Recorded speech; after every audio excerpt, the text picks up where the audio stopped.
이제 너 같은 짐을 내 인생에서 영원히 지워버릴 거야. 빗속 산길에서 남편은 휠체어에 앉은 아내를 진흙탕에 내팽개쳤습니다. 여보, 제발 날 두고 가지 마. 내 명의로 된 보험금과 부모님 유산은 내가 잘 써주겠어. 그리고 타이어 굉음을 내며 사라져버렸습니다. 하지만 그 남편은 몰랐습니다. 그날 밤 의식을 잃어가던 아내를 구한 사람이 대한민국 굴지의 재벌 회장이라는 사실을. 과연 어떤 사연이 있었던 걸까요? 이야기 시작 전 구독과 좋아요를 눌러주시고 어디에서 듣고 계신지 댓글로 남겨주시면 그곳에 행복이 함께하길 기원드립니다. 오늘의 인생극장 사연을 소개드립니다. 거세게 몰아치는 빗줄기가 낡은 휠체어의 차가운 금속 프레임을 때리며 쇠비린내를 풍기고 있었습니다. 어둠이 깔린 산길에서 소연은 진흙탕 속에 처박힌 채 멀어져가는 남편 진철의 자동차 테일램프를 바라보고 있었습니다. 떨리는 손으로 바닥에 오물을 움켜쥔 소연의 눈에는 절망과 믿을 수 없다는 표정이 뒤섞여 있었습니다. 여보, 여보. 소연이 목이 쉬도록 불러봤지만 차는 이미 산길 너머로 사라져버렸습니다. 빗물이 소연의 젖은 머리카락 사이로 흘러내렸습니다. 그것이 빗물인지 치욕의 눈물인지 분간할 수 없었습니다. 바로 몇 분 전까지만 해도 상황은 달랐습니다. 자기야, 오늘 공기 좋은 곳으로 드라이브 가자. 진철은 가식적인 미소를 지으며 소연에게 말했습니다. 소연은 남편의 갑작스러운 제안에 의아했지만 오랜만에 보는 다정한 모습에 마음이 조금 누그러졌습니다. 정말이야? 요즘 밖에 나간 지가 언제인지. 소연이 조심스럽게 대답했습니다. 진철은 소연의 휠체어를 밀며 차로 향했습니다. 하지만 소연은 남편의 셔츠 깃에서 풍기는 낯선 여자의 진한 향수 냄새를 맡을 수 있었습니다. 차 안에서 진철은 소연의 차가운 손을 만지작거리며 말했습니다. 이제 다 잊고 새 출발하자, 소연아. 고마워, 여보. 정말 고마워. 소연은 남편의 손을 꼭 쥐었습니다. 하지만 그의 목소리는 평소와 달리 유난히 나긋나긋했습니다. 오히려 더욱 소름이 끼쳤습니다. 소연은 뭔가 불길한 예감을 느꼈지만 일말의 기대를 품고 남편의 가식적인 손을 놓지 못했습니다. 인적이 끊긴 산길 초입에서 진철이 갑자기 차를 세웠습니다. 트렁크에서 휠체어를 꺼내는 진철의 눈에는 사리와 귀찮음이 서려 있었습니다. 소연은 본능적으로 그것을 읽어냈습니다. 여보, 왜 여기서? 내려. 진철의 목소리가 차가워졌습니다. 소연은 남편의 변한 목소리에 등골이 서늘해졌습니다. 뭐라고? 무슨 말이야? 내리라고. 이제 너 같은 짐짝은 내 인생에서 영원히 지워버리겠어. 진철이 저주 섞인 말을 내뱉으며 소연의 겨드랑이를 거칠게 끼고 끌어냈습니다. 소연은 놀라 눈을 크게 뜨며 저항했지만 무력한 두 다리는 차 바닥에 고정되어 움직이지 않았습니다. 진철아, 뭐 하는 거야? 정신 차려. 진철은 소연을 빗물이 고인 진흙 웅덩이에 내팽개쳤습니다. 소연의 몸이 차가운 흙탕물 속으로 처박혔습니다. 이제 너는 여기서 죽든 살든 내 알 바 아니야. 다시는 내 눈앞에 나타나지 마. 진철이 소연의 얼굴에 가래침을 뱉었습니다.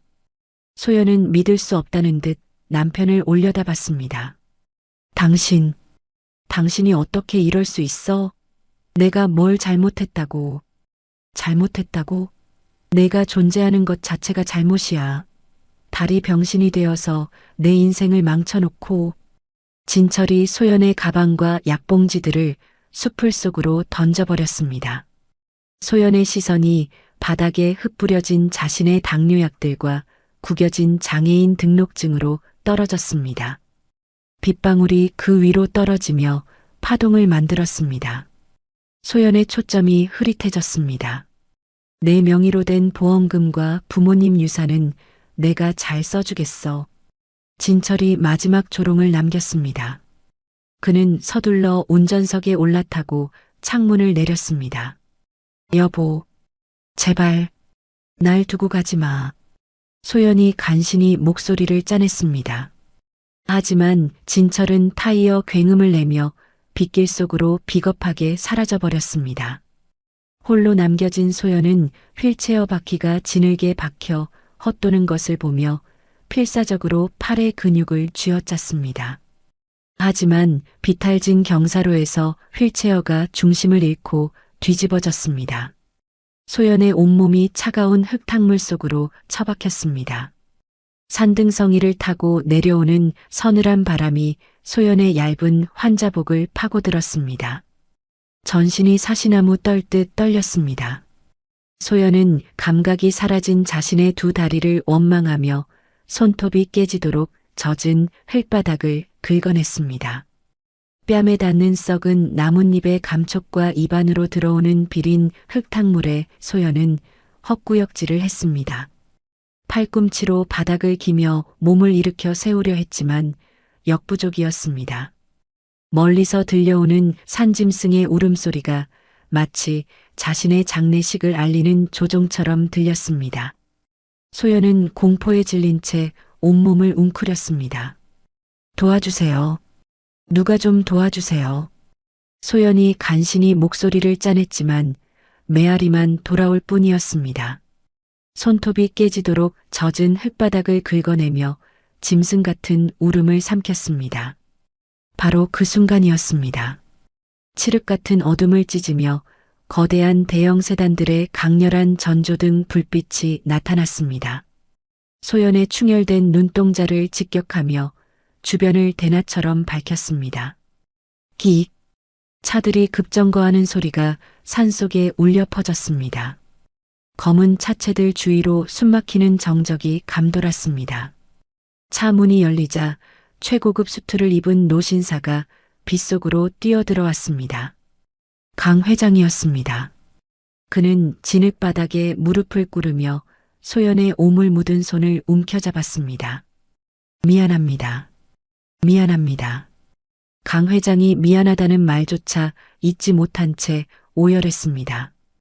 20년 만에 찾은 은인의 처참한 몰골을 보며 눈물을 쏟아냈습니다. 소연은 갑작스러운 광경에 넋이 나간 듯 허공을 응시했습니다. 떨리는 손가락 끝으로 강 회장의 젖은 옷자락을 붙잡았습니다. 당신은 누구세요? 은인이십니다. 제 목숨의 은인. 강 회장은 비서들이 씌워주는 우산도 거부한 채 차가운 빛바닥에 이마를 맞댔습니다. 은혜를 갚지 못한 못난 늙은이를 죽여주십시오. 강 회장이 울부짖었습니다. 소연은 더욱 혼란스러워했습니다. 제가 뭘? 저는 아무것도 한 게 없는데. 아닙니다. 있습니다. 20년 전 그 작은 국밥집에서 강 회장의 손에는 낡은 펜던트가 들려 있었습니다. 펜던트 안에는 어린 소연이 그에게 건넸던 국밥집의 작은 영수증 조각이 빛바랜 채 간직되어 있었습니다. 이 종이 한 장이 20년 동안 저를 버티게 한 유일한 생명줄이었습니다. 강 회장이 소연의 흙 묻은 손에 얼굴을 묻었습니다. 소연은 희미하게나마 기억이 났습니다. 어린 시절 산사태가 났던 마을에서 자신이 목숨을 걸고 구했던 한 중년 남성의 흐릿한 뒷모습을 떠올렸습니다. 이제 살았으니 걱정 마십시오. 강 회장이 자신의 젖은 외투를 벗어 소연의 온몸을 감싸 안으며 아이처럼 흐느끼며 다독였습니다. 소연은 따뜻한 온기를 느끼며 의식이 가물거렸습니다. 비서들이 급히 달려와 담요와 응급처치 도구를 가져왔습니다.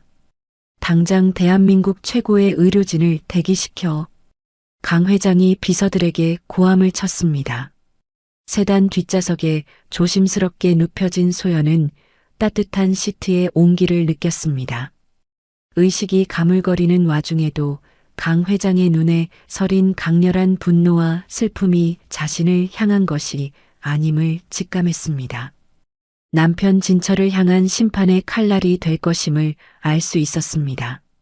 강 회장이 차 안에서 누군가에게 전화를 걸었습니다. 지금 당장 이진철이라는 자의 모든 금융 자산과 신용 상태를 파악해서 보고해. 강 회장의 목소리는 차가웠습니다. 굳게 담은 그의 턱 근육이 경련하듯 떨렸습니다. 피비린내 나는 복수의 서막이 시작되고 있었습니다. 병원으로 향하는 차창 밖으로 빗줄기가 더욱 거세졌습니다. 소연은 강 회장의 손을 꼭 쥐었습니다.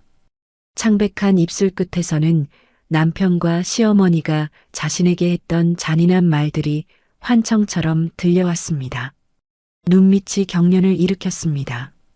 이제 그들이 흘리게 한 눈물만큼 피눈물을 흘리게 해드리겠습니다. 강 회장이 소연의 귓가에 대고 맹세하듯 속삭였습니다. 소연은 그 말을 마지막으로 깊은 어둠 속으로 빠져들었습니다. 가슴속 깊이 묻어두었던 처절한 복수의 도끼를 조용히 깨우기 시작했습니다. 한편 소연이 산속에서 죽었거나 행여병자가 되었을 거라 확신한 진철은 집안 거실에 있었습니다. 내연녀 미란과 함께 비싼 양주를 들이켜며 소름 끼치는 웃음을 터뜨리고 있었습니다. 이제 거추장스러운 장애인 마누라가 사라졌으니 우리 세상이야. 진철이 미란의 어깨를 끌어안으며 말했습니다. 정말이야? 이제 정말 우리가 함께 살 수 있는 거야? 미란이 진철의 가슴에 기대며 대답했습니다. 당연하지. 소연이 명의의 보험금도 곧 들어올 거고. 시어머니는 소연의 옷가지들을 종량제 봉투에 거칠게 쑤셔넣고 있었습니다. 재수 없는 물건이 나가니까 집안 공기가 다 시원하네. 시어머니가 막말을 내뱉으며 며느리의 화장대 구석에서 발견한 작은 비치 반지를 제 손가락에 끼워봤습니다. 탐욕스러운 미소를 지었습니다. 어머니, 이제 정말 편하시겠어요. 미란이 아양을 떨며 시어머니에게 말했습니다. 그럼 우리 새아기, 그 다리 병신 때문에 얼마나 고생했는데. 하지만 그들은 몰랐습니다.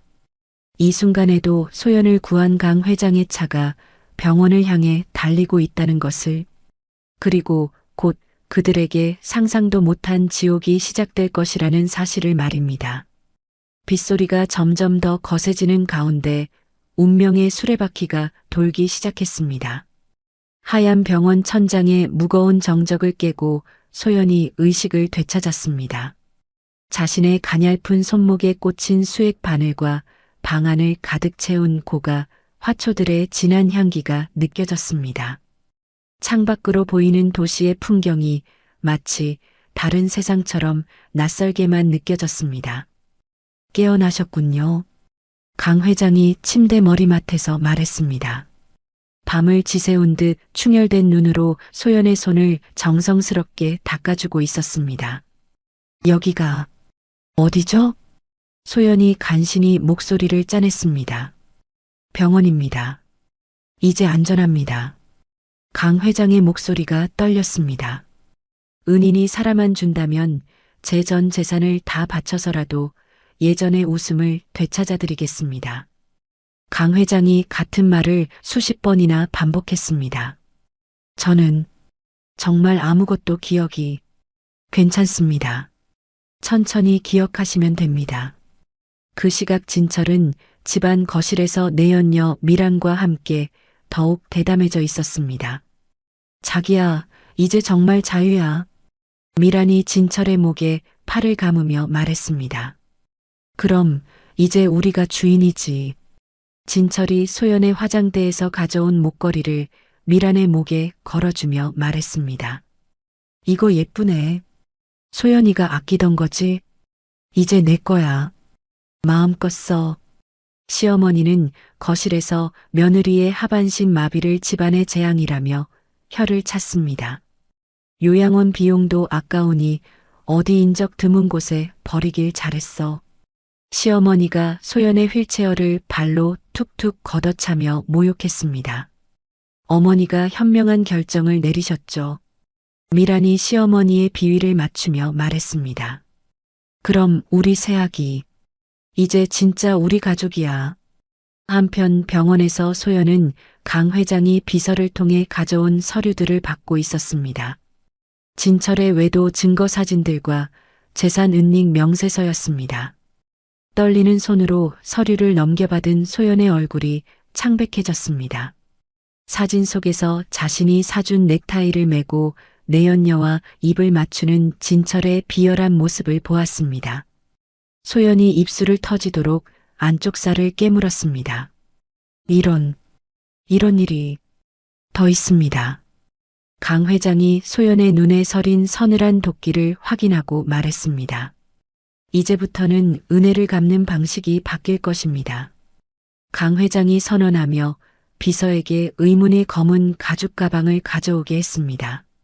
저열한 인간들에게는 말보다 더 무서운 경제적 지옥을 선물해야 합니다. 가방 안에는 진철이 소연의 도장을 위조해 작성했던 이혼 합의서와 재산 포기 각서, 원본이 들어 있었습니다. 소연은 자신의 존재 자체를 지워버리려 했던 남편의 치밀한 범죄 증거를 마주했습니다. 온몸의 피가 거꾸로 솟는 듯한 극한의 분노를 체험했습니다. 이 사람이 어떻게 이럴 수가. 소연의 목소리가 떨렸습니다. 분노하십시오. 그 분노가 복수의 연료가 될 것입니다. 강 회장이 소연의 어깨를 강하게 붙잡으며 말했습니다. 진철은 아내의 행방을 묻는 주변 지인들에게 거짓말을 유포하고 있었습니다. 소연이가 사고 후 우울증이 심해져서 스스로 가출했어요. 진철이 파렴치한 거짓말을 했습니다. 그래도 남편으로서 찾아봐야 하는 거 아니야? 지인이 물었습니다. 벌써 경찰에 신고했어요. 연락 오면 바로 알려달라고. 진철은 소연의 핸드폰으로 미리 예약 발송해둔 이별 메시지들을 확인하며 자신의 완벽한 알리바이에 스스로 감탄했습니다.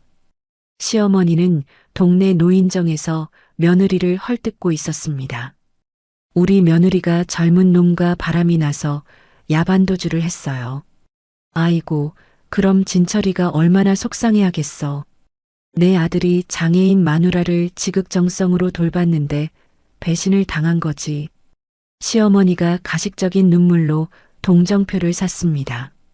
병실 모니터를 통해 이 모든 소문을 실시간으로 보고받은 소연은 가슴을 쥐어뜯었습니다. 짐승 같은 신음을 뱉어냈습니다. 지금 내뿜는 그 분노를 복수의 연료로 쓰십시오. 강 회장이 소연의 어깨를 강하게 붙잡아 무너지려는 소연의 정신을 다잡아 주었습니다. 소연은 거울 속에 비친 자신의 창백하고 핏기 없는 얼굴을 보았습니다. 죽음보다 더한 수모를 준 그들에게 똑같은 고통을 돌려주겠어요. 소연이 맹세했습니다. 감각 없는 다리를 두 주먹으로 내리치며 말했습니다.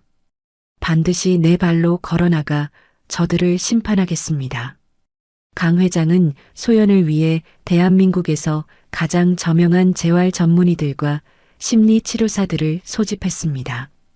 비밀리에 치료를 시작했습니다. 은인이 다시 일어서는 날이 저 인간들의 사회적 재산날이 될 것입니다. 강 회장이 차갑게 읊조리며 복수의 그물을 짰습니다. 진철은 소연이 남긴 보상금과 대출금을 종잣돈 삼아 사업 확장을 꿈꾸고 있었습니다. 미란아, 이제 우리가 상류사회로 진입할 차례야. 정말이야? 꿈만 같아. 강 회장 계열사의 하청업체로 등록만 되면 대박이야. 진철이 인맥을 총동원하기 시작했습니다.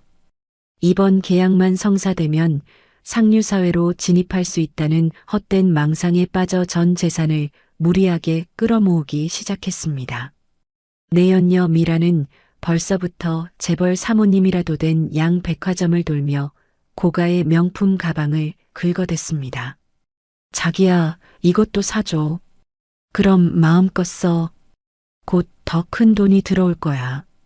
소연의 옷장에 자신의 화려한 드레스들을 걸어두며 주인 행세를 하는 오만함을 보였습니다.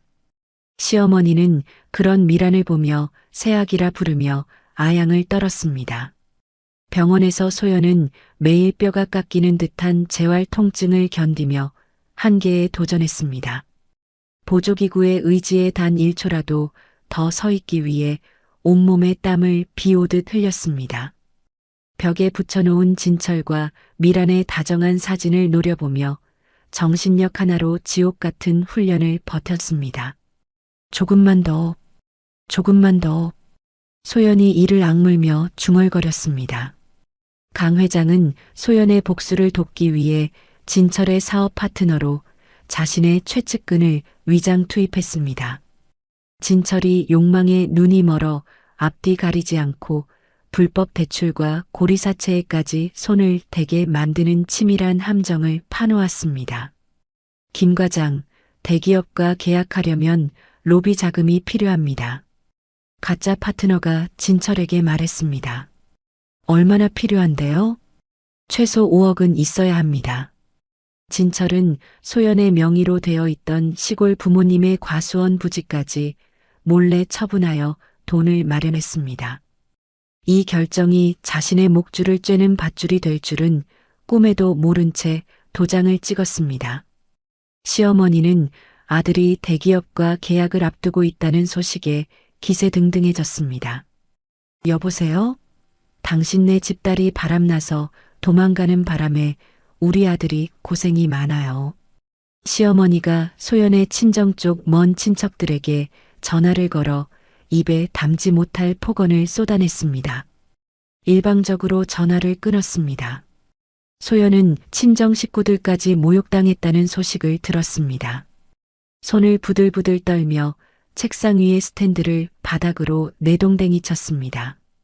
파편이 튀어 뺨에 상처가 났음에도 통증조차 느끼지 못한 채 피가 맺힌 입술을 떨었습니다. 복수의 시간이 다가왔음을 직감하고 눈을 번뜩였습니다. 강 회장은 소연에게 정식으로 자신의 성을 준 양녀 입적 서류를 내밀었습니다. 이제부터 당신은 버려진 며느리 소연이 아니라 대강그룹의 유일한 후계자 강소연으로 살아야 합니다. 강 회장이 힘주어 말했습니다. 소연은 그 서류 위에 눈물 섞인 결연한 서명을 남겼습니다. 감사합니다. 아버지. 소연이 강 회장을 아버지라고 불렀습니다. 강 회장의 눈에 뜨거운 눈물이 고였습니다. 재활치료실에서 소연은 평행봉을 붙잡고 온 힘을 다해 상체를 들어 올렸습니다. 떨리는 허벅지의 미세한 근육들이 비명을 지르는 가운데서도 거울 속의 자신을 향해 말했습니다. 너는 이제 강소연이야. 소연이 주문을 걸듯 읊조렸습니다. 그녀의 눈에는 서늘한 광기가 서렸습니다. 진철은 드디어 대기업과의 최종 계약을 앞두고 내연녀와 함께 초호화 레스토랑에서 축배를 들고 있었습니다. 미란아, 이제 정말 우리 세상이야. 당신 정말 대단해. 소연이와의 구질구질했던 생활은 이제 끝이네. 진철과 미란이 소연과의 생활을 조롱하는 건배사를 올렸습니다. 인간으로서의 도리를 저버린 아나무인의 극치를 달리고 있었습니다. 바로 그때 진철의 핸드폰으로 의문의 번호가 찍힌 사진 한 장이 도착했습니다. 산길에 버려졌던 소연의 휠체어가 형체를 알아볼 수 없게 불타고 있는 모습이었습니다. 뭐야, 이거? 진철이 순간적인 섬뜩함을 느꼈습니다. 무슨 사진이야? 아니야, 별거 아니야. 진철이 술기운에 대수롭지 않게 웃어넘겼습니다. 하지만 운명은 잔인하게도 진철이 가장 행복하다고 믿는 순간에 가장 처참한 나락을 준비하고 있었습니다. 강 회장은 진철의 모든 담보대출 채권을 비밀리에 매집했습니다. 그가 단 한순간에 파산할 수 있는 경제적 사형 집행 스위치를 손에 거머쥐었습니다. 소연은 이제 휠체어 없이 보조기구만으로 몇 걸음을 뗄 수 있게 되었습니다. 자신의 마비되었던 다리를 쓰다듬으며 말했습니다. 이제 이 다리로 저들의 가슴과 자존심을 짓밟아줄 날이 머지않았어. 소연이 주변을 얼어붙게 만드는 서늘한 미소를 지어 보였습니다. 마지막 순간 진철은 사업 성공을 확신하며 자신의 모든 권한과 자산을 위임한다는 최종 계약서에 도장을 찍었습니다. 이 행위는 그가 평생 쌓아온 모든 공든 탑을 스스로 무너뜨리고 지옥으로 걸어 들어가는 되돌릴 수 없는 사건이었습니다. 도장을 찍는 진철의 손등 위로 알 수 없는 소름이 돋았습니다. 그 시각 소연은 병실에서 지팡이를 내던진 채 홀로 서 있는 모습을 거울에 비춰보고 있었습니다. 시어머니는 가슴을 움켜쥐며 왠지 모를 불길함에 몸을 떨었습니다. 복수의 수레바퀴가 이미 굴러가기 시작했습니다. 진철은 대강그룹 하청 계약이 성사되었다는 통보를 받고 세상을 다 가진 듯 포효했습니다. 강남의 최고급 펜트하우스 가계약서에 서명하며 승리감에 취해 있었습니다. 하지만 정작 그 계약서 이면에 숨겨진 실적 미달시 전 재산 무력 회수라는 독소 조항은 전혀 인지하지 못했습니다. 미란아, 우리가 해냈어. 진철이 미란을 끌어안으며 소리쳤습니다. 정말이야? 정말 성공한 거야? 대강그룹이야. 대강그룹과 계약했다고. 오빠 정말 최고야. 미란이 진철의 목에 매달리며 기뻐했습니다. 한편 소연은 강 회장의 전폭적인 지원 아래 매일 10시간이 넘는 지옥 같은 재활 훈련을 소화하고 있었습니다. 허벅지 근육이 찢어지는 듯한 고통을 복수의 쾌락으로 승화시켰습니다. 어느덧 보조기구 없이도 꼿꼿이 서서 창밖을 응시할 수 있는 기적 같은 회복력을 보였습니다. 조금만 더, 조금만 더. 소연이 이를 악물며 재활 훈련을 계속했습니다. 의료진들이 놀라워할 정도의 의지력을 보였습니다. 환자분, 너무 무리하시면 안 됩니다. 담당 의사가 걱정했습니다. 괜찮아요. 저는 반드시 일어서야 해요. 소연의 눈에는 불굴의 의지가 타오르고 있었습니다. 강 회장은 소연을 대강그룹 전략기획실의 정식 이사로 임명했습니다. 그녀의 과거를 철저히 말소시켰습니다. 이제는 촌스러운 전업주부가 아닌 세련된 수트와 얼음처럼 차가운 이성을 갖춘 경영자 강소연으로 재탄생시켰습니다. 이제부터 당신은 대강그룹의 미래입니다. 강 회장이 소연에게 임명장을 건네며 말했습니다. 감사합니다, 아버지. 기대에 부응하겠습니다. 소연이 당당하게 대답했습니다. 시어머니는 아들이 대기업 임원들과 어깨를 나란히 한다는 허영심에 취해 있었습니다. 동네 사람들을 불러 모아 호텔에서 호화로운 잔치를 벌였습니다.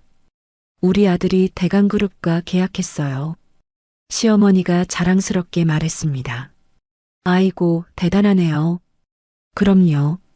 우리 진철이가 얼마나 능력 있는 사람인데요. 소연의 부모님이 남겨준 마지막 유산인 시골 땅을 팔아치운 돈으로 다이아몬드 목걸이를 사서 목에 걸고 거드름을 피웠습니다.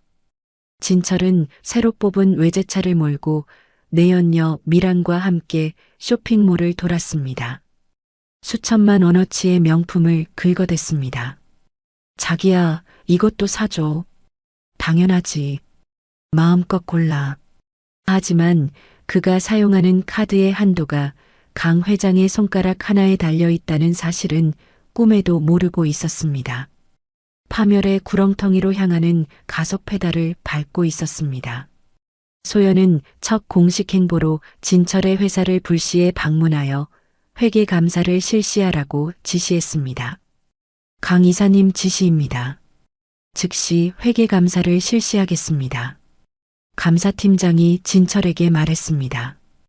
회계 감사요? 갑자기 왜요? 진철이 당황하며 물었습니다. 정기 감사입니다. 협조해 주시기 바랍니다.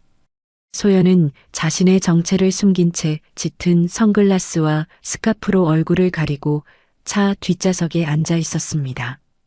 건물을 드나드는 진철의 비굴하고도 탐욕스러운 뒷모습을 서늘하게 지켜보았습니다. 진철은 대강그룹에서 보낸 감사팀이 자신의 비자금 내역과 횡령 정황을 샅샅이 뒤지기 시작하자 사색이 되었습니다. 이상한데 왜 갑자기 이렇게 자세히 조사하지? 진철이 혼잣말을 했습니다. 백방으로 줄을 대려 노력했으나 이미 모든 금융권과 법조계는 강 회장의 명령에 따라 그를 철저히 고립시키고 있었습니다. 서서히 말려 죽이는 작전에 돌입했습니다. 소연은 감사팀이 보내온 진철의 법인카드 사용 내역을 확인했습니다. 미란과의 호텔 투숙 및 해외여행 결제 기록을 보며 손등의 핏줄이 터질 듯 주먹을 꽉 쥐었습니다. 이 모든 탐욕의 증거들을 하나도 빠짐없이 법적 증거로 기록하세요. 소연이 이내 냉정한 미소를 지으며 명령했습니다. 내연녀 미라는 진철의 사업이 흔들리는 징조를 감지했습니다. 몰래 비자금 일부를 빼돌려 해외 도피를 준비하기 시작했습니다.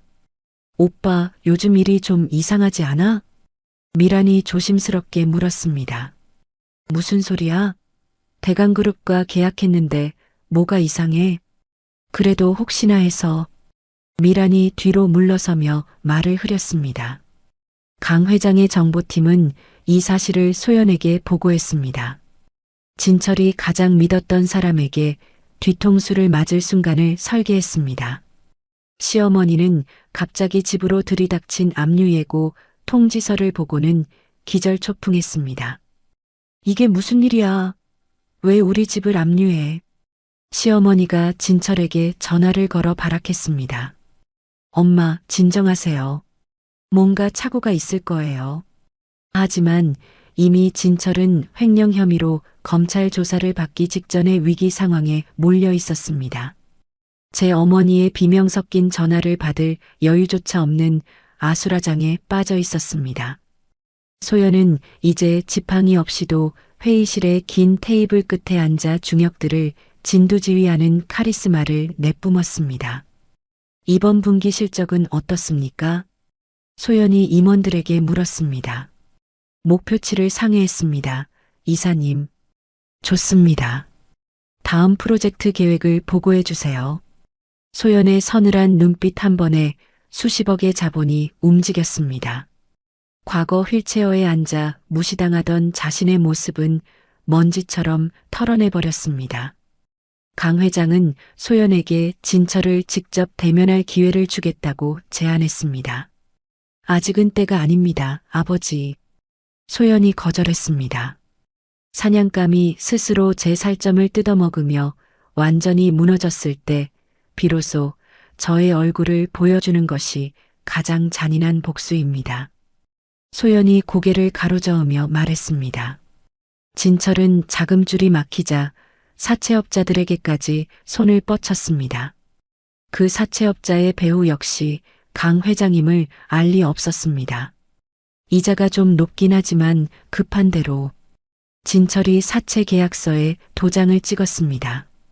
하루에 수천만 원씩 불어나는 이자, 폭탄을 감당하기 위해 소연의 이름으로 된 마지막 보험금까지 가로채려 시도했습니다. 소연은 남편이 자신의 사망보험금을 수령하기 위해 병원 진단서를 위조했다는 보고를 들었습니다. 인간의 탈을 쓰고 어떻게 이렇게까지 추악해질 수 있을까요? 소연이 실소하며 경멸 섞인 어조로 음조렸습니다. 그 위조 서류를 검찰에 직접 제출할 결정적 카드로 챙겨두었습니다. 시어머니는 단칸방으로 쫓겨날지도 모른다는 공포에 휩싸여 점쟁이를 찾아갔습니다. 보살님, 우리 집에 무슨 일이 일어나는 건가요? 시어머니가 떨리는 목소리로 물었습니다. 이 집안에 죽어서 나갔어야 할 원기가 살아 돌아와 복수의 칼을 갈고 있어요. 무속인이 서늘한 점괘를 내놓았습니다. 시어머니를 사시나무 떨듯 떨게 만들었습니다. 그럴 리가. 소연이는 분명히 살아있어요. 그리고 복수를 준비하고 있어요. 소연은 재활의 마지막 단계로 자신이 사고를 당했던 그 산길을 다시 찾았습니다. 이제는 튼튼해진 두 다리로 진흙탕을 딛고 서서 과거에 나약했던 자신을 향해 안녕을 고했습니다. 이제부터 펼쳐질 심판을 위해 소연이 호흡을 깊게 가다듬었습니다. 피비린내 나는 심판의 이막을 위한 준비가 끝났습니다. 진철은 검찰청 포토라인에 서기 직전 대강그룹의 실세인 강 이사가 자신을 만나고 싶어 한다는 소식을 들었습니다. 정말요? 강 이사가 저를 만나겠다고요? 진철이 마지막 희망을 품고 약속 장소로 향했습니다. 그 이사가 자신이 버린 아내일 것이라는 상상은 꿈에도 못한 채 비굴하게 구두를 닦으며 차에서 내렸습니다. 약속 장소인 고급 한정식 집 문이 열렸습니다. 고결한 자태의 소연이 꼿꼿이 서서 자신을 응시하고 있었습니다. 진철은 들고 있던 서류 가방을 바닥에 떨어뜨렸습니다. 죽은 줄만 알았던 아내의 생생한 모습에 턱을 덜덜 떨며 비명조차 지르지 못했습니다. 안녕하세요, 진철 씨. 소연이 천천히 다가가 진철의 셔츠 깃을 정리해주는 척하며 말했습니다. 소연아, 내가 어떻게... 산길의 빗물이 생각보다 따뜻했어요. 소연이 소름 끼치는 귓속말을 나지막하게 건넸습니다. 당신도 이제부터 시작될 얼음처럼 차가운 지옥을 마음껏 즐겨보세요. 진철은 소연의 목소리에 소름이 돋아 바닥에 무릎을 꿇었습니다. 살려줘. 소연아, 살려줘. 당신이 내 다리를 무시하고 내팽개쳤을 때 이미 당신의 목숨줄은 내 손바닥 안으로 들어왔어요. 소연이 진철의 손을 구두굽으로 지그시 짓밟으며 서늘한 미소를 지었습니다. 강 회장이 뒤에서 이 광경을 지켜보며 소연의 복수가 결코 헛되지 않도록 법적인 모든 장치를 가동했습니다. 진철은 그 자리에서 대기하고 있던 검찰 수사관들에 의해 횡령 및 살인미수 혐의로 긴급 체포되었습니다. 수갑이 채워지는 처참한 꼴을 당했습니다. 이건 음모야. 함정이라고. 진철이 끌려가며 소리쳤지만 아무도 들어주지 않았습니다. 운명의 수레바퀴가 완전히 뒤바뀌었습니다. 이제 포식자와 피식자의 자리가 완전히 바뀌었습니다. 검찰 조사실의 차가운 금속 의자에 앉은 진철은 소연이 제출한 살인미수 증거 사진들을 보며 발뺌하려 했습니다. 이건 조작된 거예요. 제가 그런 짓을 할 리가. 그럼 이것도 조작입니까? 수사관이 영상을 틀었습니다. 소연이 직접 보낸 영상 속에서 진철이 휠체어 바퀴를 훼손하는 모습이 고스란히 재생되었습니다. 진철은 자신의 모습을 보며 턱을 떨었습니다. 실금을 하는 추태를 보였습니다. 이건 어떻게... 모든 증거가 확보되었습니다. 더 이상 변명은 통하지 않습니다. 소연은 유리창 너머로 남편의 비참한 몰골을 지켜보았습니다.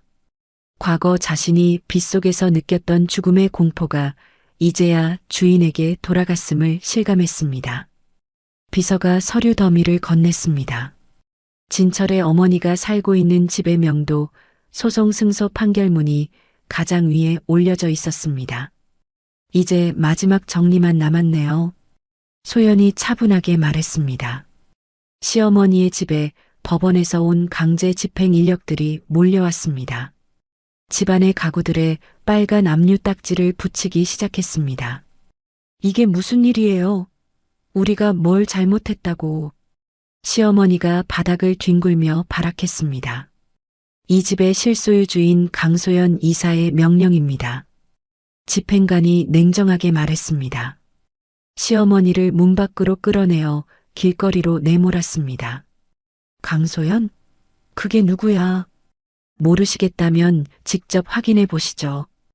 호화로운 사무실 책상 앞에 앉은 소연은 진철이 빼돌렸던 자신의 친정 부모님 유산이 다시 제자리로 돌아왔음을 확인했습니다. 이제 더 이상 눈물을 흘리지 않겠어요. 소연이 차가운 얼음물을 마시며 말했습니다. 가슴속 깊이 남아있던 마지막 연민의 찌꺼기까지 씻어냈습니다. 강 회장은 소연에게 그룹의 후계자 수업을 가속화했습니다. 그녀가 대외적인 카리스마를 가질 수 있도록 전폭적으로 지원했습니다. 이제 지팡이조차 완전히 던져버리셔도 됩니다. 재활 전문의가 소연에게 말했습니다. 소연은 또각거리는 하이힐 소리를 내며 복도를 당당하게 걸었습니다. 완벽한 포식자로 거듭났습니다. 진철은 유치장에서 만난 변호사에게 울부짖었습니다. 전 재산을 털어서라도 소연을 매수하세요. 무슨 말씀을 하시는 겁니까? 변호사가 차가운 현실을 일깨워 주었습니다. 이미 상대는 대강그룹의 실세입니다. 당신은 빈털털이라 수임료조차 낼 수 없는 처지예요. 변호사가 등을 돌리고 떠나버렸습니다. 내연녀 미라는 소연의 자비 없는 추적을 피하기 위해 지하 단칸방으로 숨어들었습니다. 하지만 이미 소연의 정보망은 그녀의 일거수일투족을 감시하고 있었습니다. 누가 나를 지켜보고 있어. 미란이 매일 밤 누군가 자신을 지켜보고 있다는 공포에 짓눌려 정신병적인 발작을 일으키기 시작했습니다. 소연은 첫 사회 공헌 활동으로 장애인 인권보호재단을 설립했습니다. 자신과 같은 고통을 겪는 이들을 위한 법률 지원을 시작했습니다. 더 이상 약자가 짓밟히는 일은 없어야 합니다. 소연의 당당한 행보가 언론에 대대적으로 보도되었습니다. 진철 일가에게는 그 어떤 고문보다 더 처절한 사회적 사형 선고가 되었습니다. 시어머니는 지나가는 사람들에게 헛소문을 퍼뜨리려 했습니다. 우리 며느리가 재벌 회장과 부적절한 관계라니까요. 어머님 그만하세요. 소연이 미리 배치해둔 경호원이 조용히 나타났습니다.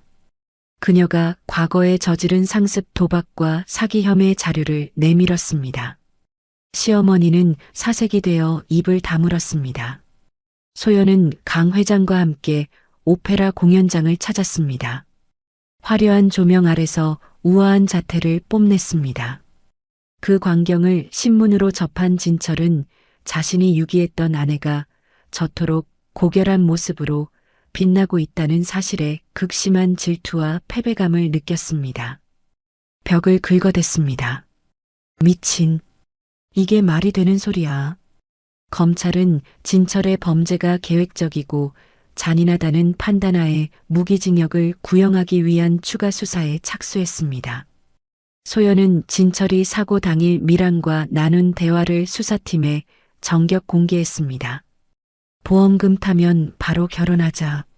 정말이야? 그럼 소연이는? 그런 건 신경 쓰지 마. 곧 없어질 거니까. 비밀 메신저 대화 전문이 공개되었습니다. 소연은 재활치료실의 거울 앞에 서서 자신의 다리 근육이 꿈틀거리는 것을 보며 살아있음을 느꼈습니다. 더 이상 누군가의 도움을 받는 수동적인 존재가 아니야. 소연이 자신에게 다짐했습니다. 자신의 운명을 스스로 개척하고 심판하는 신의 대리인이 된 기분을 만끽했습니다. 강 회장은 소연에게 20년 전 자신이 파산 직전에 그녀의 부모님으로부터 받았던 도움을 이야기했습니다. 이제 그 빚을 갚는 것이 아니라 당신과 함께 새로운 대강의 역사를 쓰는 것이 저의 마지막 소원입니다. 강 회장이 따뜻한 신뢰의 눈빛을 보냈습니다. 감사합니다, 아버지. 기대에 부응하겠습니다. 소연은 퇴근길에 일부러 진철이 수감된 구치소 앞을 지나갔습니다. 차창을 내리고 그곳의 차가운 공기를 들이마셨습니다. 저 담벼락 안에서 진철이 겪고 있을 고독과 공포가 제가 산속에서 느꼈던 것에 100배는 더 무겁기를. 소연이 간절히 기도했습니다. 시어머니는 노숙자 쉼터를 전전하다가 우연히 TV에 나오는 소연의 인터뷰를 보게 되었습니다. 아기는 반드시 처벌받는 세상을 만들겠습니다. 화면 속 소연이 말했습니다. 시어머니는 그 섯을 퍼런 기세에 눌려 숟가락을 떨어뜨렸습니다. 밥알을 흘리며 오열했습니다. 소연은 이제 대기업의 전략기획이사로서 수조원대 프로젝트의 최종 결재권을 행사했습니다. 자신의 권력을 공고히 했습니다. 그녀의 결단력 있고 냉철한 업무 처리는 그룹 내에서도 큰 반향을 일으켰습니다. 강 회장의 탁월한 선택이었음을 모두에게 입증했습니다. 진철은 현장 검증을 위해 사고 지점인 산길로 끌려갔습니다. 그곳에 서 있는 소연과 다시 마주쳤습니다. 소연은 아무 말 없이 그를 응시하다가 발밑에 굴러다니는 낡은 휠체어 파편을 구두로 밟아 읊겠습니다. 그에게 지옥의 맛을 상기시켜 주었습니다. 제발, 한 번만 살려줘. 진철이 소연의 발치에 엎드려 제발 한 번만 살려달라고 울부짖었습니다. 시어머니가 시켜서 한 일이라며 제 어머니까지 팔아넘기는 비겁함을 보였습니다. 소연은 그런 그를 벌레 보듯 멸시하며 단 한마디의 대꾸도 없이 등을 돌렸습니다. 고급 세단에 올랐습니다. 차 안에서 진철이 울부짖는 소리를 들으며 소연은 비로소 자신의 심장 속에 박혀있던 배신의 가시가 빠져나가는 시원함을 느꼈습니다. 이제 남은 것은 법의 이름으로 그들을 영원히 격리하는 일뿐입니다. 소연이 강 회장에게 차분하게 말했습니다. 내연녀 미라는 소연이 보낸 최후의 통첩을 받고 자수를 결심했습니다. 하지만 이미 때는 늦어 공범으로 기소되었습니다. 법정으로 끌려가며 진철을 원망하는 비명을 질렀습니다. 다 당신 때문이야. 당신이 나를 이용한 거라고. 소연은 그들의 내분조차 복수의 시나리오대로 흘러가고 있음을 즐겼습니다. 주말을 맞아 소연은 강 회장의 별장에서 조용한 휴식을 취했습니다. 책을 읽으며 평온한 시간을 보냈습니다. 하지만 그녀의 머릿속은 온통 공판 전략으로 가득 차 있었습니다. 한 장 한 장 책장을 넘길 때마다 진철 일가의 파멸 시나리오를 더욱 정교하게 다듬었습니다. 강 회장은 소연의 눈동자 속에 서린 도끼가 이제는 평온한 카리스마로 변해가는 것을 보며 안도했습니다. 이제 복수 이후의 삶을 준비해야 합니다. 강 회장이 소연에게 대강그룹의 사회환원 계획을 함께 논의하는 성숙한 동반자의 모습을 보였습니다. 소연은 자신의 침실벽에 걸린 부모님의 사진을 보며 이제는 부끄럽지 않은 딸이 되었다고 자부했습니다. 부모님이 돌아가시던 날 저를 지켜주지 못했던 세상에 대한 원망을 이제는 정의로운 권력으로 승화시키겠습니다. 소연이 다짐했습니다. 시어머니는 마지막 발악으로 소연의 저택 때문에 페인트를 뿌리며 저주를 퍼부었습니다. 하지만 소연은 당황하지 않고 경찰을 불러 그녀를 재물 손괴 및 명예훼손으로 고소했습니다. 합의 없는 구속 수사를 이끌어내는 냉혹한 결단력을 보여주었습니다. 소연은 유치장에 갇힌 시어머니를 찾아갔습니다. 사방이 막힌 좁은 공간의 답답함을 마음껏 즐기세요. 소연이 시어머니에게 말했습니다. 당신이 저를 가두었던 그 휠체어라는 감옥보다 이곳이 훨씬 넓으니 감사하며 사세요. 소연이 뼈있는 농담을 던지고 우아하게 퇴장했습니다. 진철은 공판을 하루 앞두고 극심한 스트레스로 인해 실명 증세를 보이기 시작했습니다. 심리적인 요인입니다.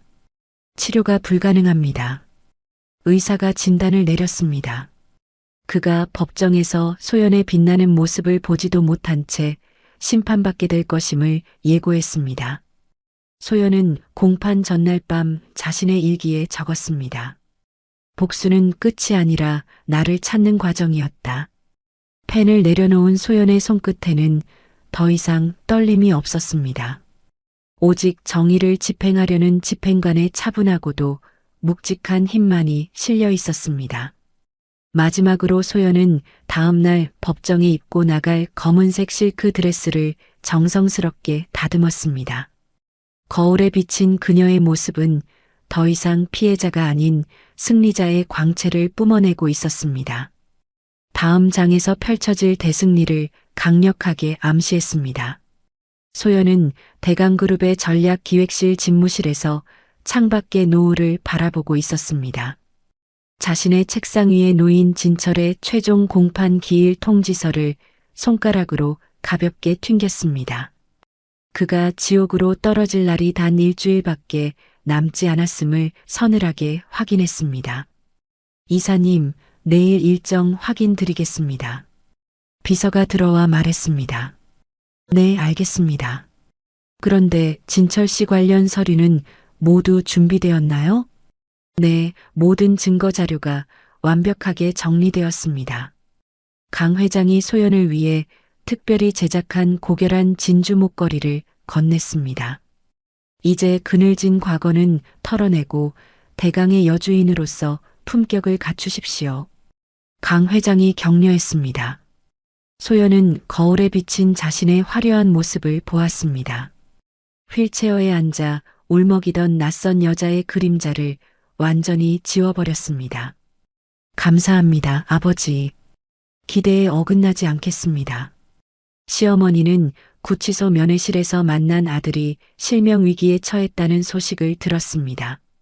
오열하며 소연의 저택 앞을 다시 찾아왔습니다. 소연아, 제발 우리 아들만은 살려줘. 대문에 머리를 짓박으며 비굴하게 사죄했습니다. 소연은 폐쇄회로 화면을 통해 그 가식적인 통곡을 지켜보았습니다.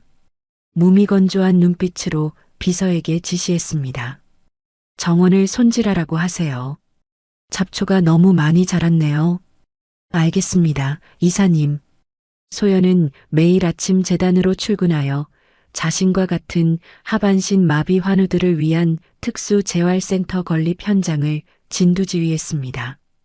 기초공사는 언제 완료됩니까? 다음 주면 완료됩니다, 이사님. 좋습니다. 일정에 차질이 없도록 해주세요. 그녀의 당당한 발걸음과 명확한 지시는 현장 인부들 사이에서 살아있는 여신으로 추앙받았습니다.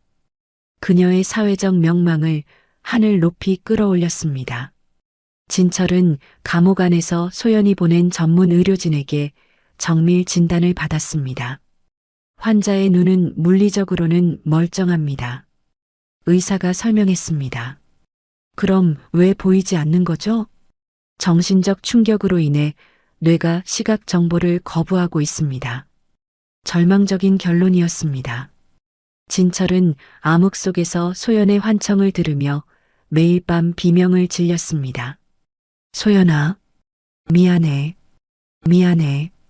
평화로운 일요일 오후 소연에게 배달된 의문의 붉은 봉투가 있었습니다. 안에는 내연녀 미란이 보낸 최후의 자백 영상이 담겨 있었습니다. 소연 씨, 저는 진철이에게 속은 거예요. 영상 속 미란이 울먹이며 말했습니다. 이 영상을 보시면 모든 걸 아실 거예요. 영상에는 진철이 소연의 사고 당일 브레이크 오일을 고의로 빼내는 장면이 찍힌 홈캠 영상이 공개되어 있었습니다. 제 형량을 깎아주세요. 제발.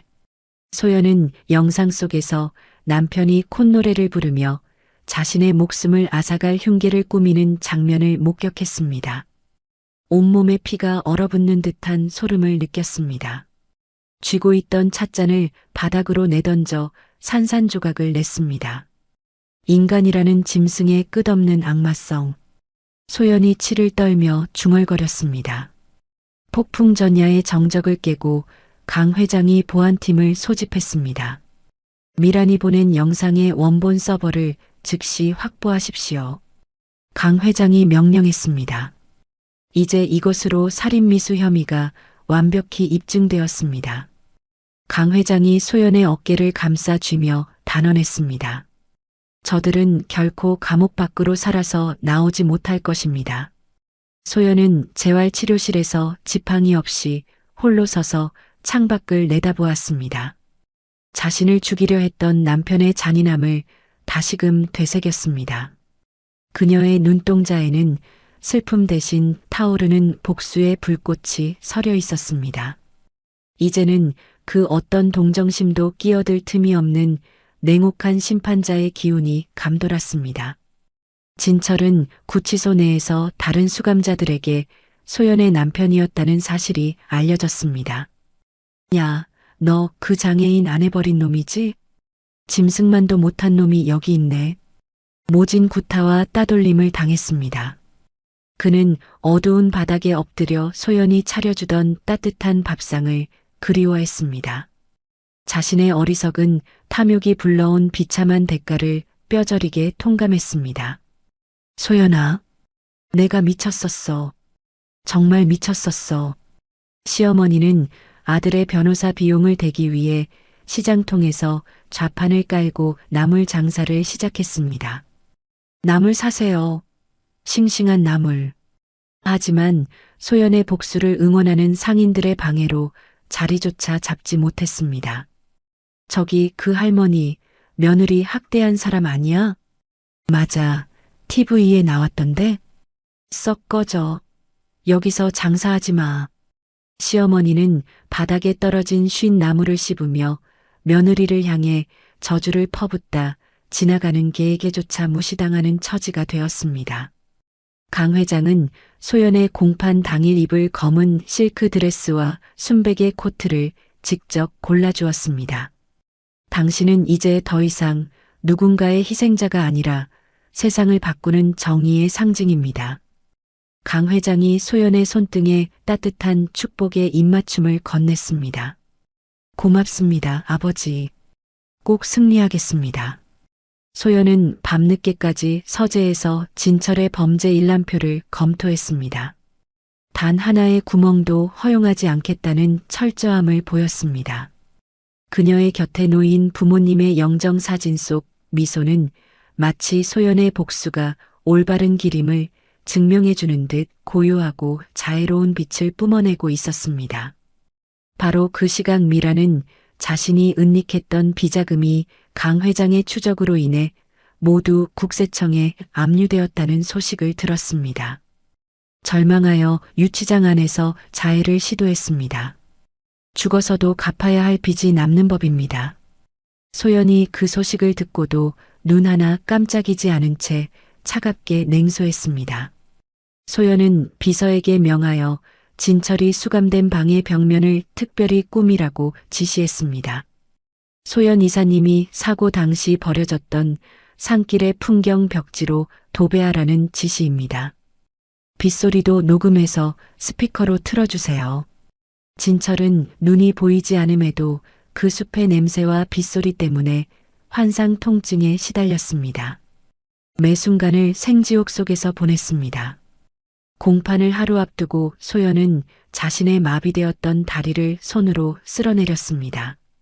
이제는 완벽히 느껴지는 근육의 떨림에 감격했습니다. 내일 법정에서 이 다리로 당당히 걸어가 진철의 앞에 서겠어요. 소연이 하늘에 맹세했습니다.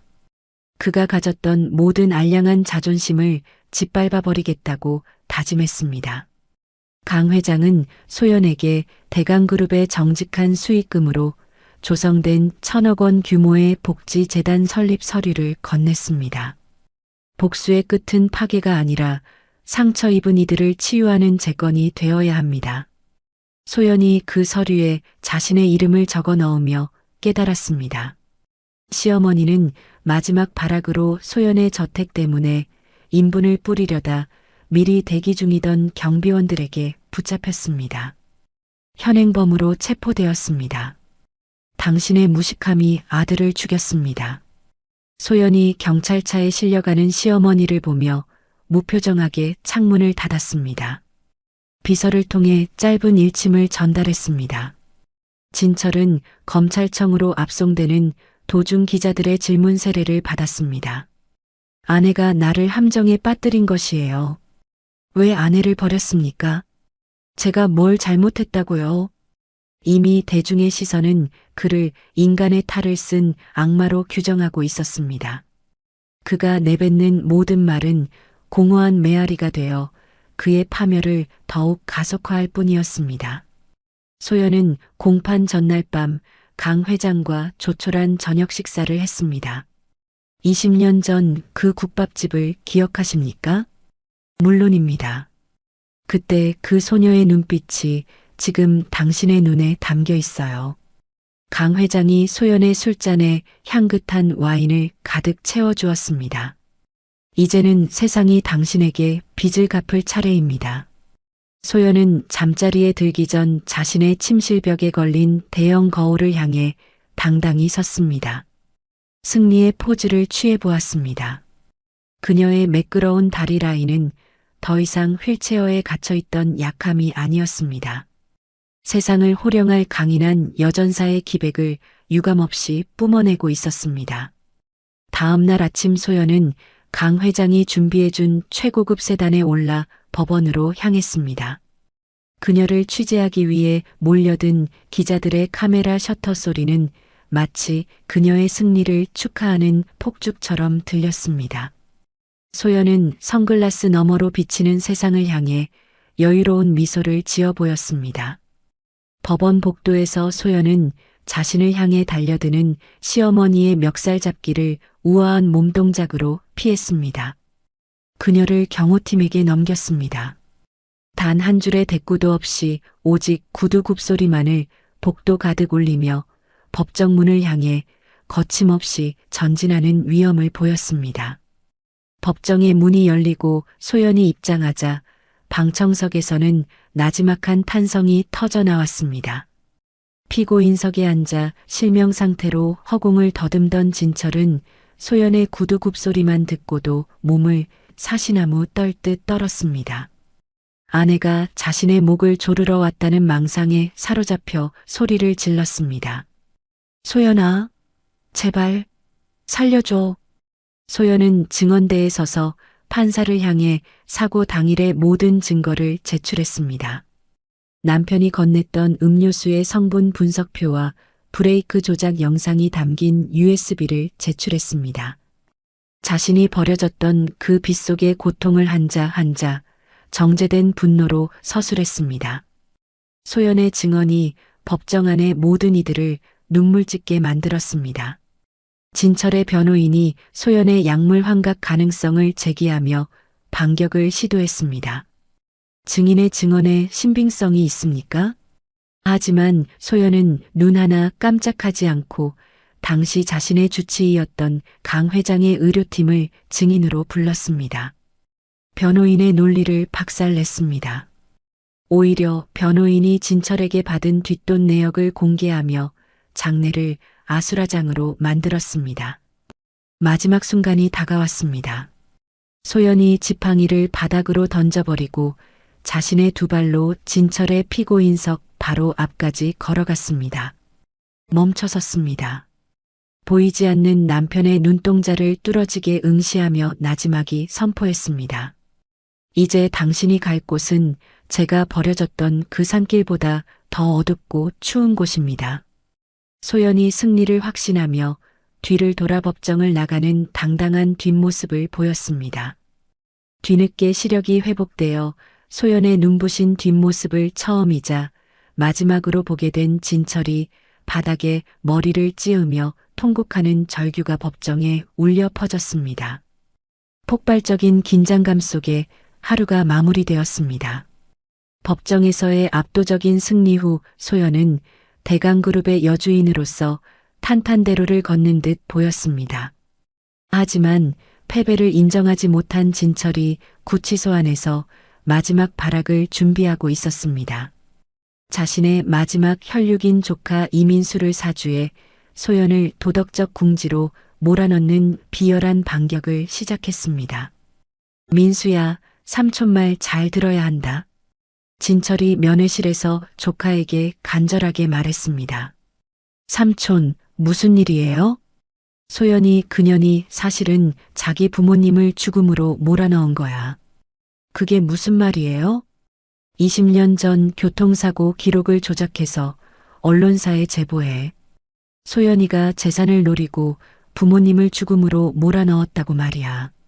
진철의 사주를 받은 조카는 소연이 사실은 재산을 노리고 자신의 부모님을 죽음으로 몰아넣었다는 허위 제보를 언론사에 뿌렸습니다. 소연 씨가 정말 그런 일을 했을까요? 기자가 의구심을 표했습니다. 증거가 있어요. 당시 사고 기록과 목격자 진술서도 있고요.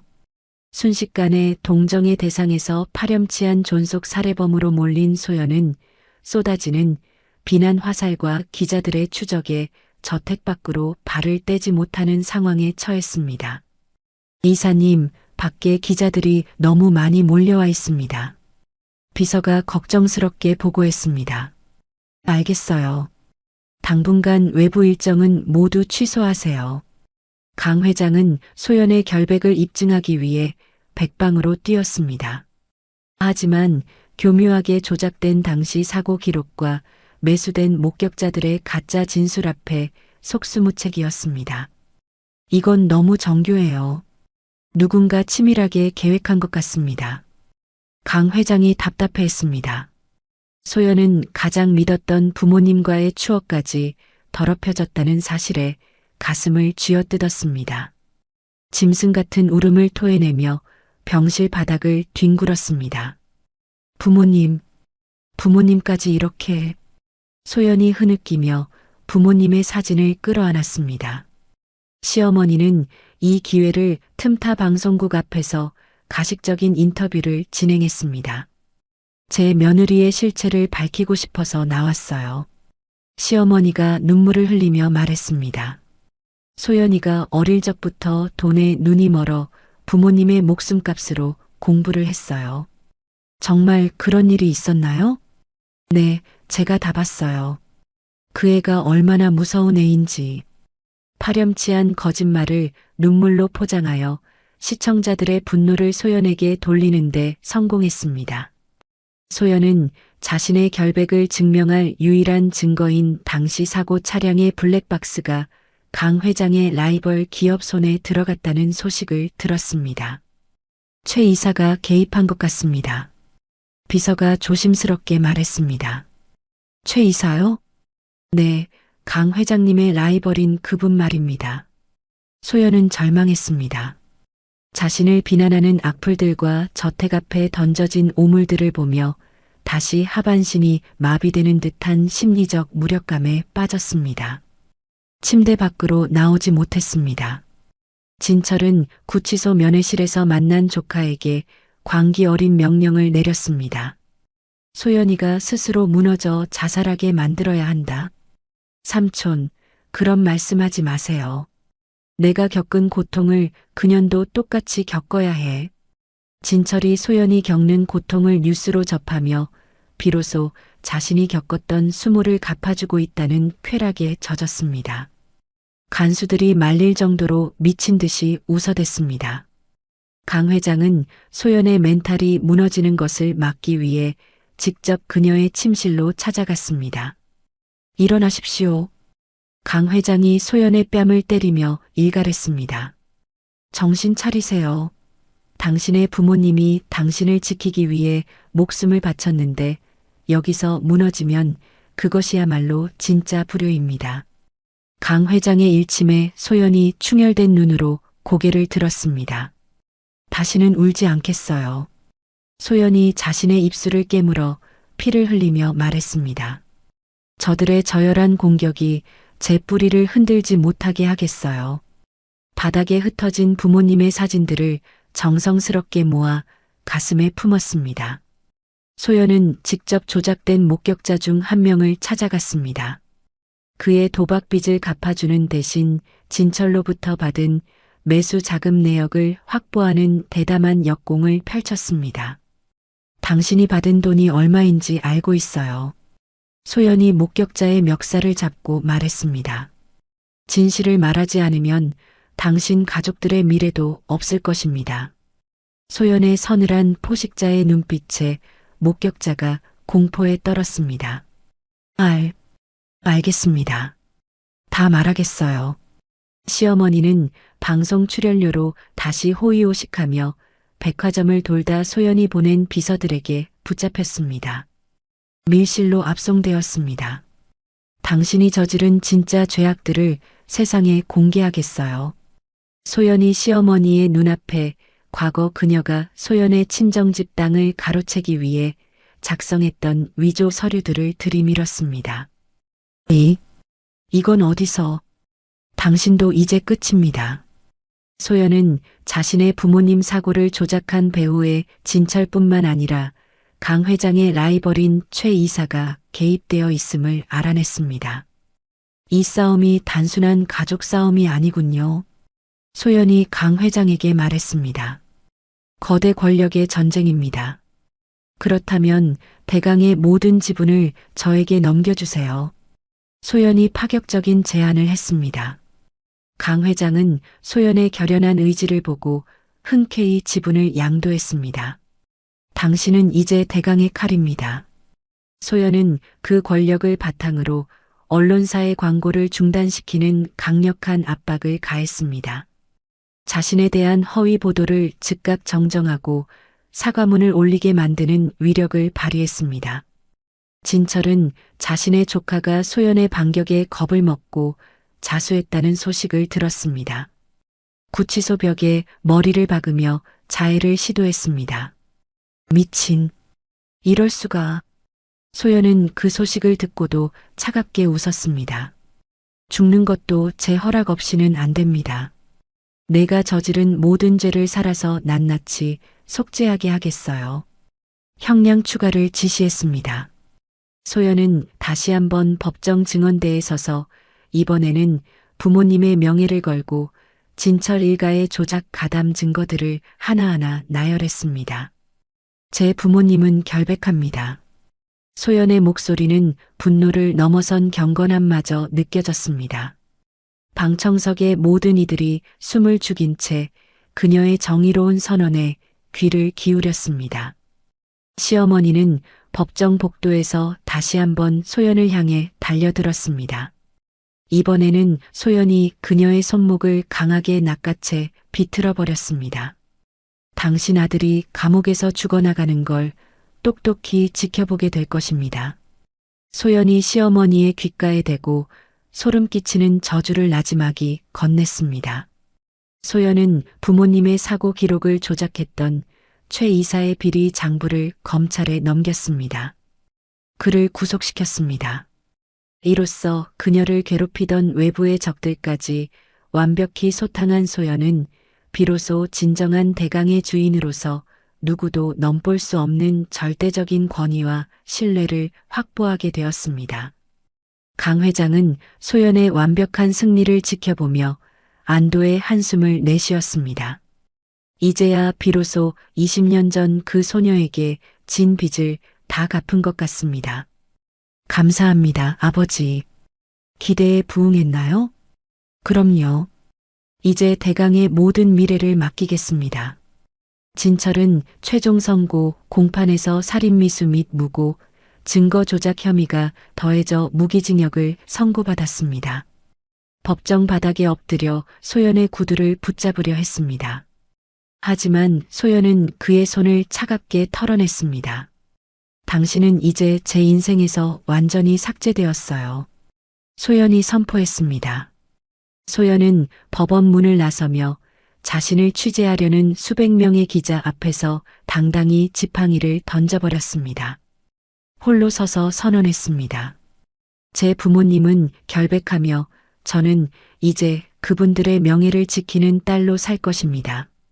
그 모습은 그날 저녁 뉴스 메인을 장식하며 전 국민의 지지를 얻었습니다.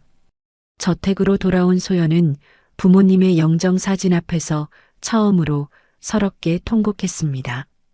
그동안 참아왔던 감정을 쏟아냈습니다. 강 회장이 그녀의 등 뒤에서 조용히 눈물을 훔쳤습니다. 이제는 아픔 없는 세상에서 당신만의 봄날을 가꾸세요. 강 회장이 그녀의 여린 어깨를 다독였습니다. 모든 폭풍이 지나간 뒤 소연은 강 회장과 함께 조용히 시골 부모님의 산소를 찾았습니다. 이제야 부모님의 억울함을 다 풀어드렸어요. 소연이 산소 앞에 무릎을 꿇고 직접 빚은 술을 올렸습니다. 평온하게 지저귀는 새소리를 들으며 비로소 깊은 안식을 얻었습니다. 강 회장은 소연에게 조언했습니다. 이제 복수의 끝은 있는 것입니다. 진철 일가에 대한 모든 소식을 차단하세요. 소연은 그 조언을 받아들여 자신의 인생에서 그들의 이름을 영원히 지워버리기로 결심했습니다. 오직 내일의 희망만을 바라보기로 했습니다. 소연은 저택으로 돌아와 진철과 함께 찍었던 모든 사진을 불태웠습니다. 그 연기가 하늘로 흩어지는 것을 지켜보았습니다. 자신의 가슴 속에 응어리졌던 마지막 증오의 불씨까지 꺼버렸습니다. 이제는 타인을 미워하는 에너지를 자신을 사랑하는 데 쓰기로 했습니다.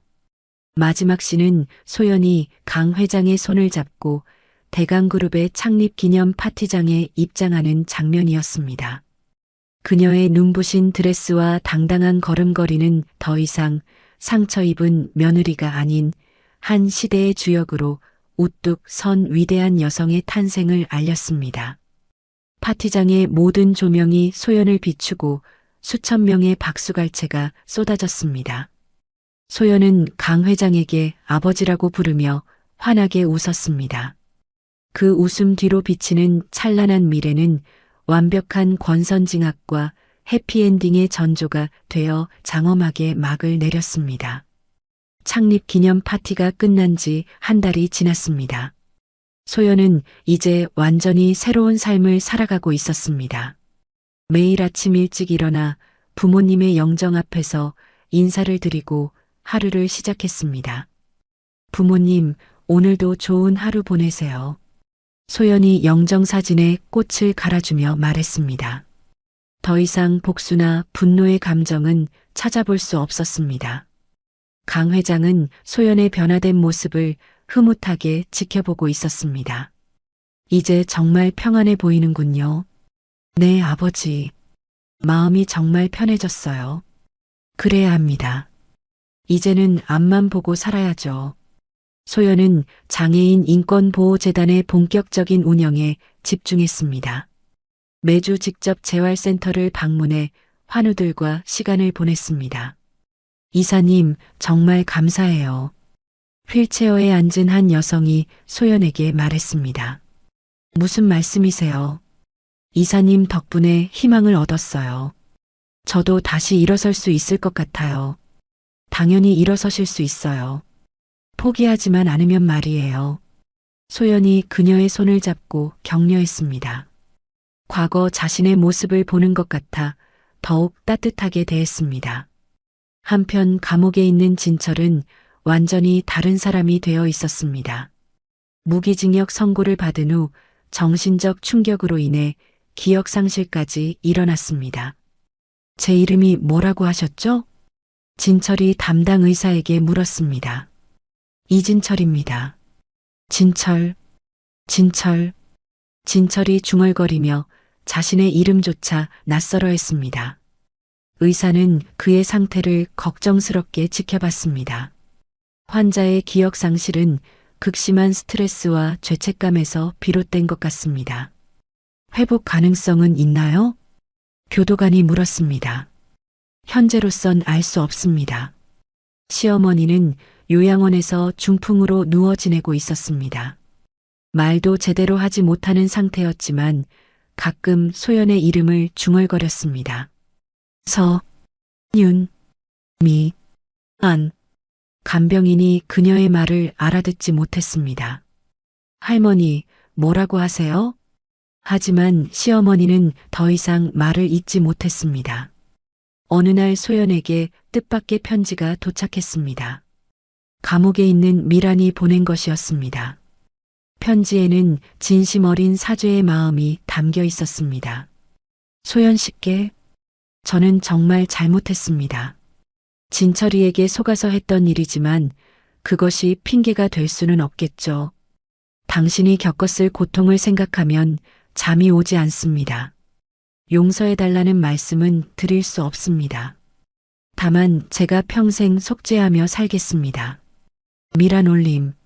소연은 편지를 읽고 한참을 생각했습니다. 더 이상 분노나 원망이 올라오지 않았습니다. 오히려 연민의 감정이 들었습니다. 강 회장이 소연의 표정을 살펴봤습니다. 무슨 편지인가요? 미란이가 보낸 사과 편지예요. 그렇군요. 어떤 기분이신가요?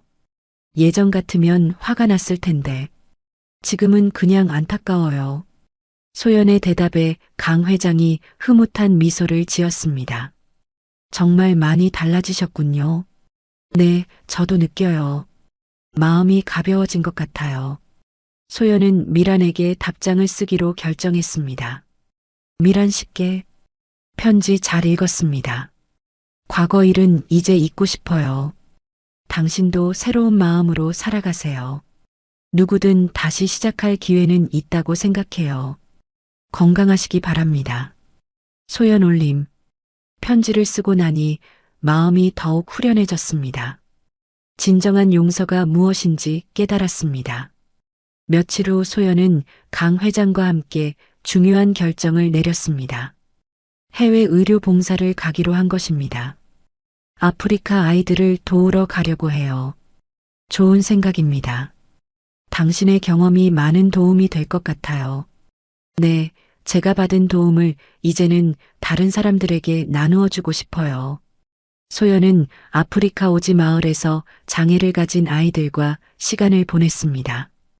휠체어도 없어 바닥을 기어다니는 아이들을 보며 가슴이 아팠습니다. 이 아이들에게 희망을 주고 싶어요.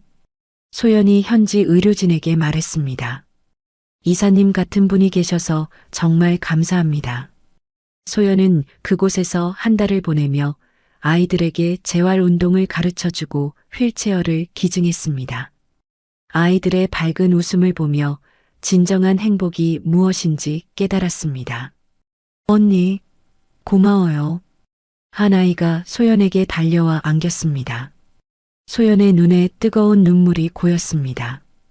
한국으로 돌아온 소연은 강 회장과 조용한 저녁 식사를 했습니다. 아프리카에서 어떠셨나요? 정말 많은 걸 배웠어요. 제가 얼마나 행복한 사람인지 알게 되었어요. 그렇게 말씀하시니 저도 기뻐요. 아버지, 이제 정말 모든 게 끝난 것 같아요. 네, 이제 진정한 시작입니다. 소연은 그날 밤 오랜만에 깊은 잠에 들었습니다. 악몽도 없고 평온한 밤이었습니다. 다음 날 아침 소연은 예상치 못한 소식을 들었습니다. 진철이 감옥에서 심장마비로 세상을 떠났다는 것이었습니다. 이사님, 이진철이 어젯밤 갑자기 비서가 조심스럽게 말했습니다. 소연은 한동안 아무 말이 없었습니다. 복잡한 감정이 밀려왔지만 의외로 마음은 평온했습니다. 장례식은 어떻게 하나요? 아무도 찾는 이가 없어서 무용고자로 처리된다고 합니다. 소연은 잠시 고민했습니다. 그리고 놀라운 결정을 내렸습니다. 제가 장례를 치러드릴게요. 이사님? 한때는 남편이었으니까요. 마지막 정도는. 강 회장도 소연의 결정을 지지했습니다. 당신의 마음이 정말 넓어지셨군요. 더 이상 미워할 힘도 없어요. 그냥 불쌍해요. 진철의 장례식은 조용히 치러졌습니다.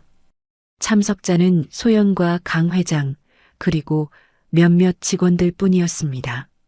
소연은 진철의 영정 앞에서 마지막 인사를 했습니다.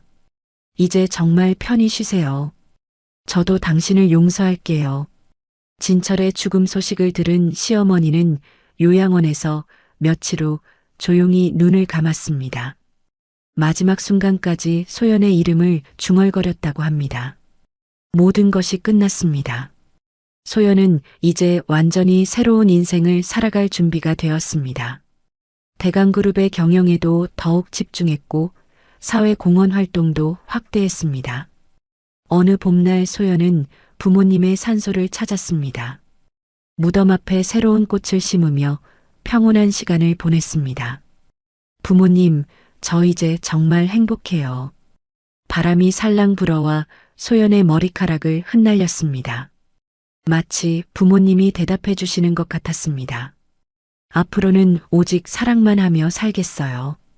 소연의 얼굴에 환한 미소가 번졌습니다. 더 이상 상처받은 며느리가 아닌 세상을 품는 따뜻한 여성으로 거듭난 모습이었습니다. 멀리서 새들이 지저귀며 날아가는 모습이 보였습니다. 소연도 이제 자유롭게 날아갈 준비가 되었습니다. 5년이 흘렀습니다. 소연은 이제 국내 최고의 사회공헌 기업가로 인정받고 있었습니다. 대강그룹은 그녀의 리더십 하에 더욱 견고하고 따뜻한 기업으로 성장했습니다. 이사님, 오늘 정부에서 표창을 수여한다고 연락이 왔습니다. 비서가 기쁜 표정으로 보고했습니다. 사회공헌 대상을 받으시게 되었어요. 그렇군요. 영광스러운 일이네요. 소연의 얼굴에 잔잔한 미소가 번졌습니다.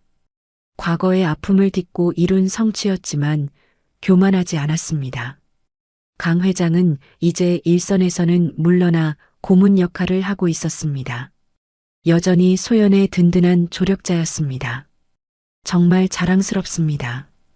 강 회장이 소연을 바라보며 말했습니다. 당신을 딸로 둔 게 제 인생 최고의 행운이었어요. 아버지가 계셔서 가능한 일이었어요. 소연이 강 회장의 손을 잡으며 대답했습니다. 소연이 운영하는 재활센터에는 전국에서 환우들이 찾아왔습니다. 그녀의 이야기를 듣고 희망을 얻기 위해서였습니다. 이사님, 저도 정말 다시 걸을 수 있을까요?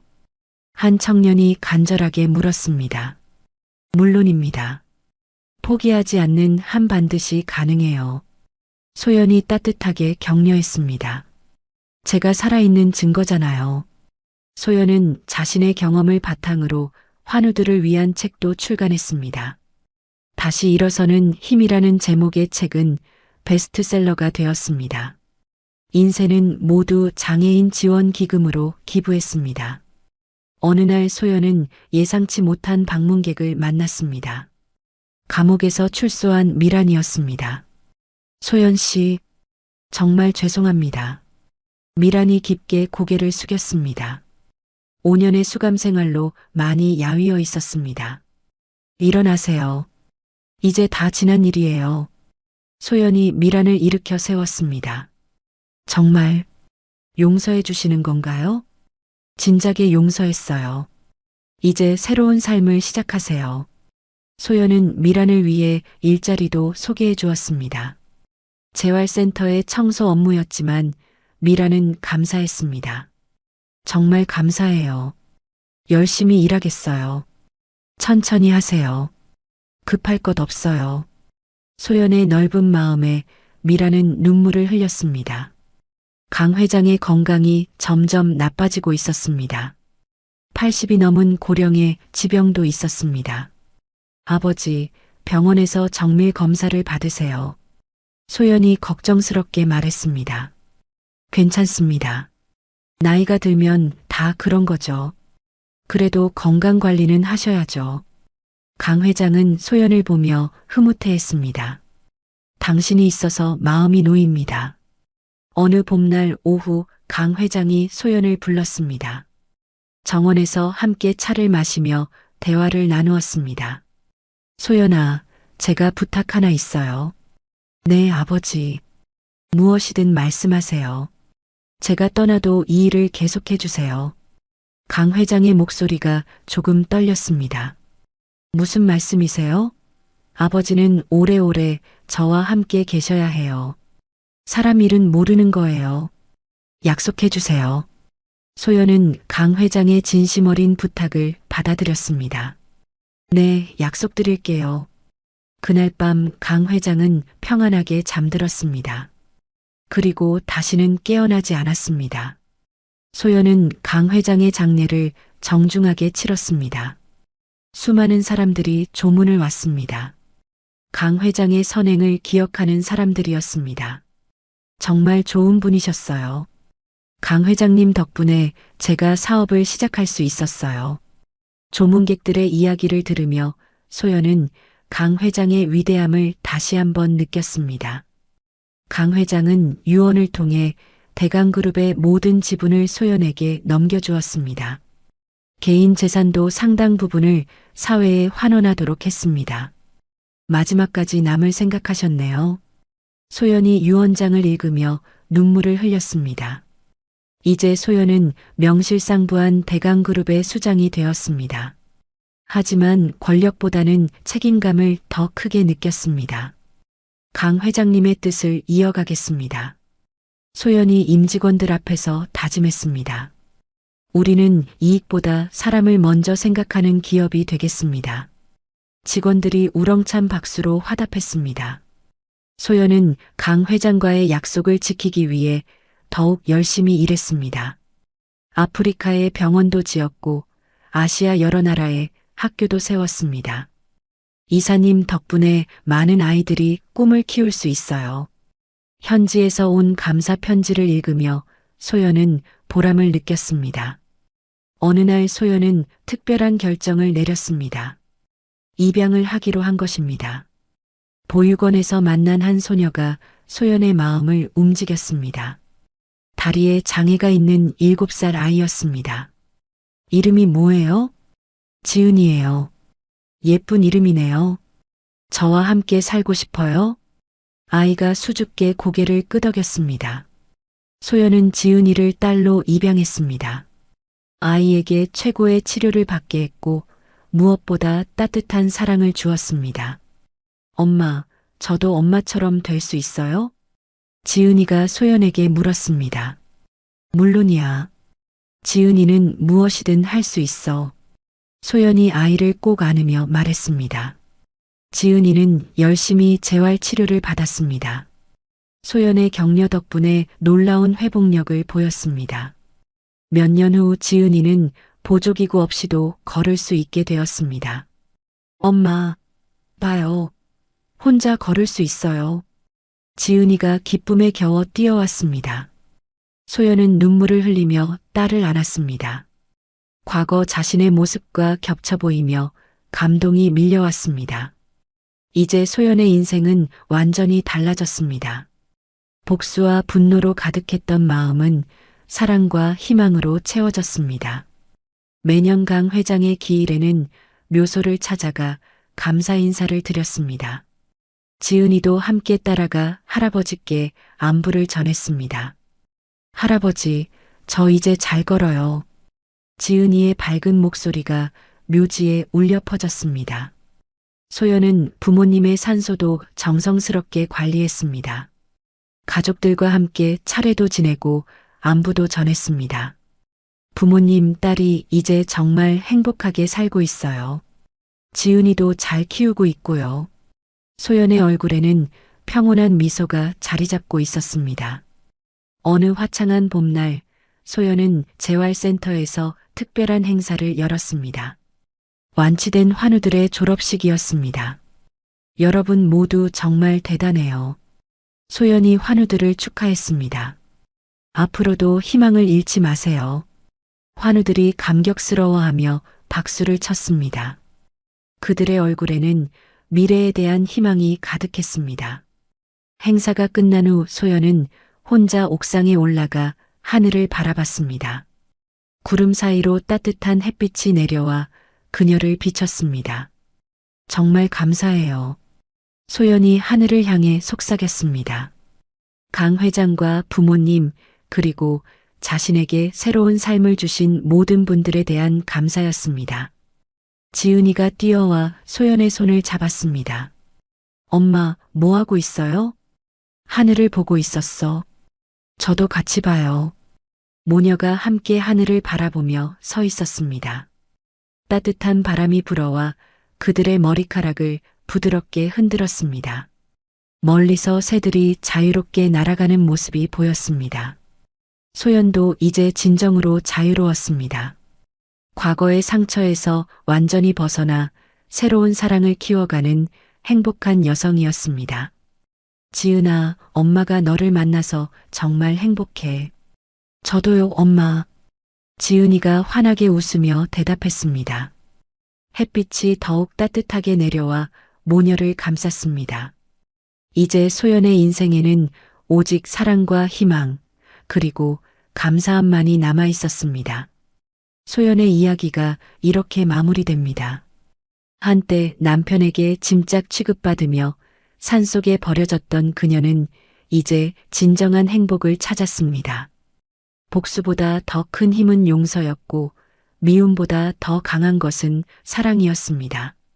강 회장과의 운명적인 만남, 그리고 딸 지은이와 함께하는 새로운 삶. 소연은 과거의 상처를 딛고 더 많은 사람들에게 희망을 나누어주는 사람이 되었습니다. 때로는 인생이 우리를 절망의 끝으로 밀어넣을 수도 있습니다. 하지만 포기하지 않는 한 반드시 새로운 기회는 찾아옵니다. 소연처럼 우리도 어떤 시련 속에서도 다시 일어설 수 있는 힘이 있습니다. 진정한 승리는 남을 무너뜨리는 것이 아니라 자신이 더 나은 사람으로 성장하는 것이겠죠. 오늘도 소중한 시간을 내어 이 이야기와 함께 해주셔서 진심으로 감사드립니다. 이야기를 끝까지 들어주셨다면 잘 들었다는 댓글 하나만 남겨주세요. 여러분의 한마디가 또 다른 누군가에게 따뜻한 위로가 됩니다. 더 재밌는 이야기는 지금 화면에 보이는 다른 영상에서 계속됩니다. 꼭 확인해 보세요.